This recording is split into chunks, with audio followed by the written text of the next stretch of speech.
Pastor Michael, we're in a season of questions related to heaven and hell, and today's question is, what is the abyss, and why are some demons sent there? Great question. So in episode 2, we talked about Sheol and Hades. Okay, so if you kind of double click on Hades, Hades typically refers to the bad place you go when you die, the place of torment as you wait for the final judgment and the new earth. Okay, so if you double click on Hades and the bad part of it, you're going to get a subsection that is called the abyss, and the abyss is a really interesting place. So you want to talk Nephilim for a minute? Absolutely. Always. Always. Yeah, right. Okay. So here's what appears to happen.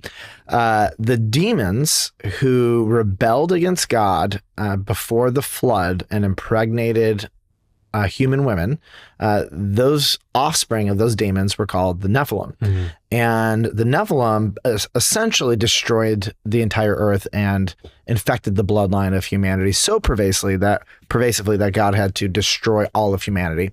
Mm-hmm. We did this in a different episode on the Nephilim, and it appeared that God spared Noah and his family because for the most part, they were uninfected with Nephilim blood. Now, some people have never heard that before. Go watch our episode on the Nephilim. It's a blast. Agree or disagree, it's fun to talk about. Yeah. But what about the demons who did this? Okay, because this was such an epic violation of image bearers. They crossed a line that they knew they were not supposed to cross. So what happened is God took the demons that did this and sent them to essentially hell, if you will, or Hades, early into a place called the abyss. So let me read to you from the book of Jude. There's only one chapter in Jude, so it's like, Jude verse 6.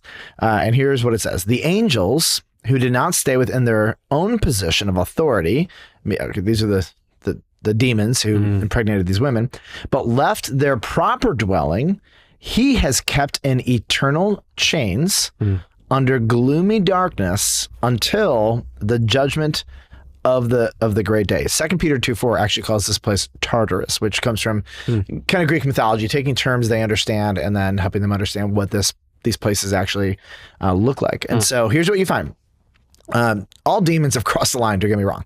Yeah. But not all sins for all demons are the same. And so essentially these demons who did this got imprisoned, put it under eternal chains of gloomy darkness, and they're being held captive right now.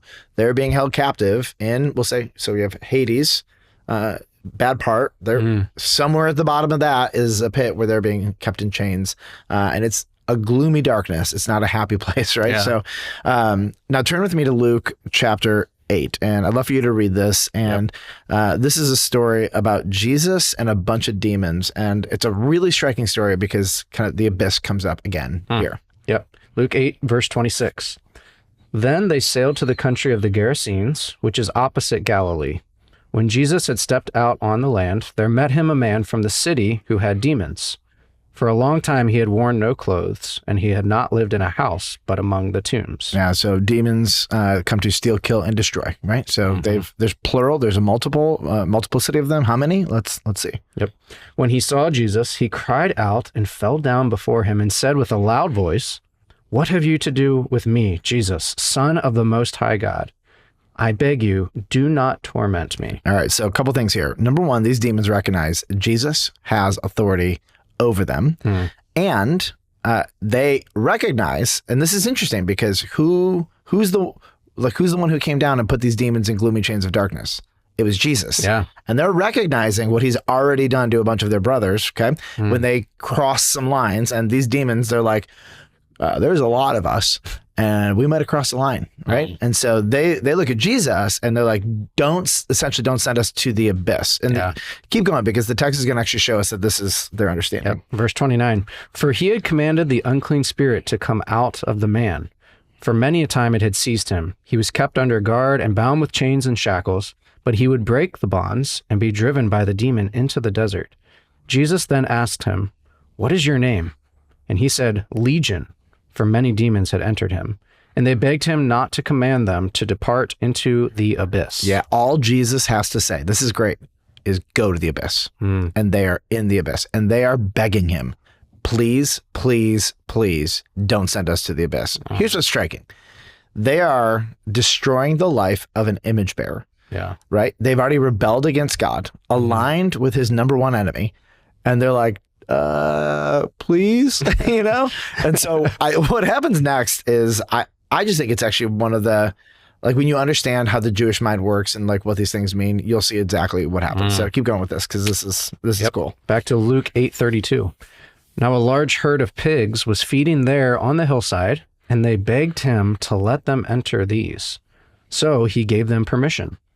But then the demons came out of the man and entered the pigs, and the herd rushed down the steep bank into the lake and drowned. All right. So they get sent into unclean animals, right? Those pigs are not clean for them. Now, what's interesting is that they go over the cliff, they go into the sea, and in the Jewish mind, where is Sheol?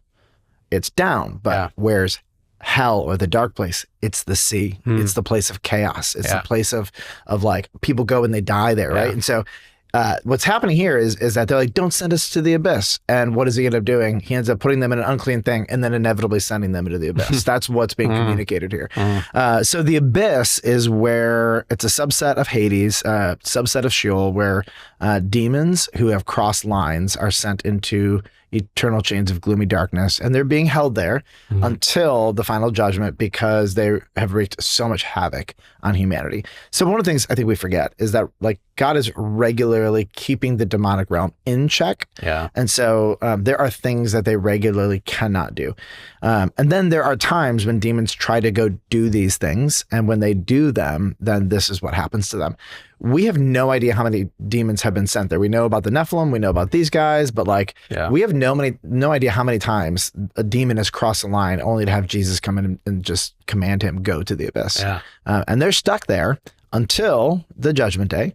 And that is when, on the new earth, hell is created firstly, for the devil and his angels. So they will get out of the abyss, for sure, but then they're just going to go to the fiery pit, another worse place.